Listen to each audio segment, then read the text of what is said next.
Halo Sobat Wibu, kembali lagi bersama saya Cigo. Dan ya, hari ini aku pengen bahas Fufu Ijo dulu lah ya. Yang anime-anime rame, kesampingkan dulu, saya tidak peduli. Saya pengen bahas anime kesayangan saya coy ya. Anime of the season saya musim ini lah ya.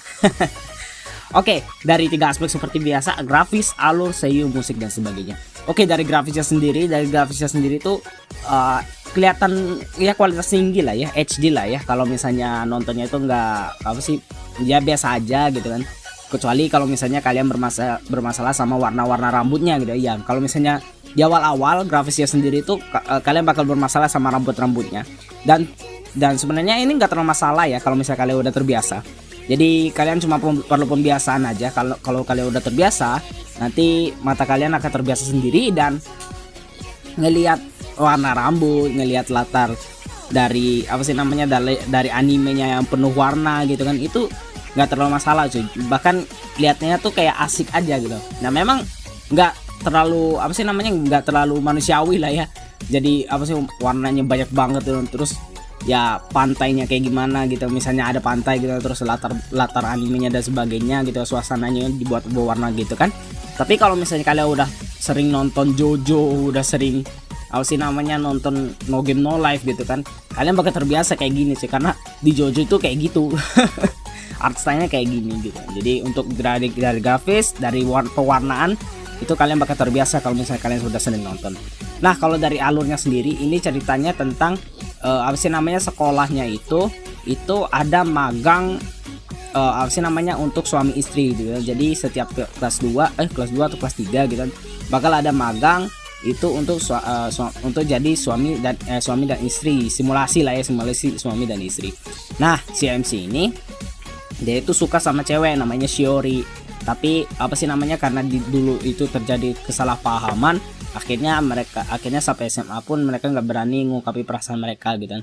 Dan itu karena salah Shiori juga sih sebenarnya ya, salah Shiori juga. Dan si MC-nya juga apa sih, si Yakuin juga nggak mau peka juga sih. Jadi ya sebenarnya sama-sama salah sih dengan posisi mereka masing-masing.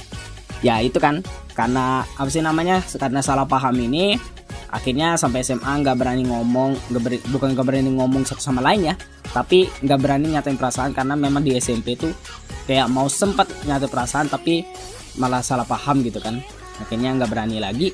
Terus pas di SMA ternyata mereka masih ada perasaan tapi mereka masih belum sadar.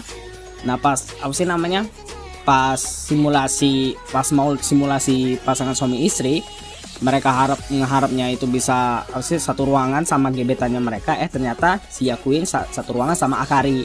Nah Akari ini tuh dia tuh sebenarnya suka sama Minami, tapi nggak satu ruangan. Akhirnya mereka kerjasama, akhirnya si Akari sama Yakuin ini kerjasama untuk apa sih namanya, dapat nilai A biar bisa ganti ruangan sama Shiori, dan Minami bisa ganti ruangan sama Akari gitu. Jadi punya pasangan satu sama lain. Nah masalahnya untuk dapat nilai gede itu kalian harus jadi pasangan suami istri yang benar-benar pasangan suami istri gitu. Jadi suap-suapan, terus makan bareng, terus ya tidurnya apa sih di sofa itu, sering ngobrol dan sebagainya ya. Pokoknya membangun hubungan suami istri.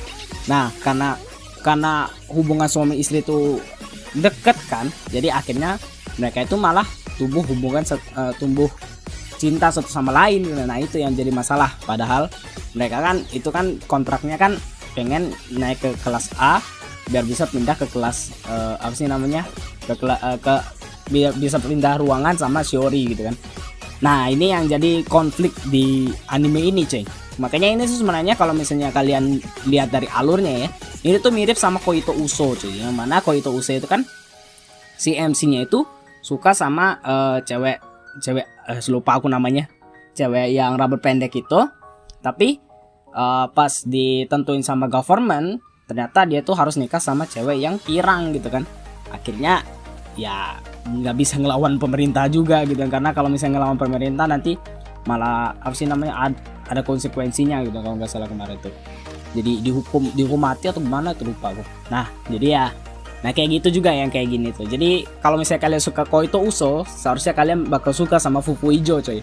Untuk apa sih alurnya sendiri. Itu kalau dari alurnya ya, kalau dari alurnya sendiri aku suka karena memang dari anime-anime kayak gini itu dramanya tuh bakal banyak gitu kan, bakal banyak banget, dan MC-nya itu bakal kelihatan tolol banget gitu kan. Nah, jadi ya bisa lihat kayak gini tuh suka aja sih, apa sih namanya, lihat dramanya, lihat ketololan si MC-nya gitu kan. Jadi enak untuk dilihat bagaimana endingnya cuy. Ya berharap aja sih endingnya itu bakal pas kayak Nisekoi yang pas banget gitu kan dengan ending yang kita harapkan.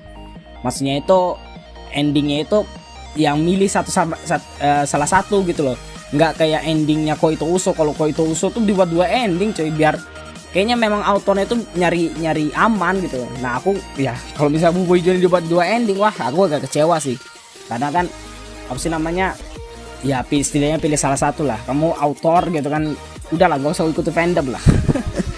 Kamu yang ngasih kendali di sini, jadi ya udahlah gitu ya. Kalau misalnya untuk dari alurnya sendiri ya semoga aja endingnya bagus gitu kan. Nah dari seiyunya sendiri itu bagus-bagus aja, Akarinya itu cheerful gitu kan ya, kayak cewek-cewek gyaru seperti biasa gitu kan. Terus MC-nya kayak gitu ya gitu-gitulah. Kalau dari MC-nya itu bagus, dan kalau dari OP dan ED-nya juga bagus banget ya. Kalau dari OP dan ED, jadi kalau aku sendiri sih nggak bakal nge-skip OP sama ED-nya ini. Apalagi ED-nya itu kayak ngena banget gitu. Dari Akarinya sendiri itu kayak apa sih namanya, gundah gulana gitu kan, masih apa sih namanya, nggak pasti sama apa sih namanya, di hatinya gitu lah, kayak gitu gitulah pokoknya. Ya kalau kalian nonton endingnya gitu kan, kalian bakal paham gitu kan, kalau misalnya si Akari itu masih gelisah gitu, masih bingung sama apa sih namanya, apa yang ada di hatinya gitu. Makanya OP dan ED-nya tuh mantap lah pokoknya. Apalagi dengan art style-nya kayak gitu kan, wah jadi cakep. Ya itulah kenapa aku suka banget sama anime ini coy. Ya kalau misalnya kalian belum nonton, silahkan nonton ya. Kalau misalnya kalian udah nonton, silahkan komen aja menurut kalian gimana dengan anime ini. Apakah kalian suka, apakah kalian merasa biasa aja, atau mungkin kalian lebih suka action dan sebagainya. Ya sekarang komen aja. Ya begitu aja untuk video kita kali ini. Ya kalau begitu jangan lupa klik like, share, komen, dan subscribe. Dan sampai jumpa di video selanjutnya. Dadah.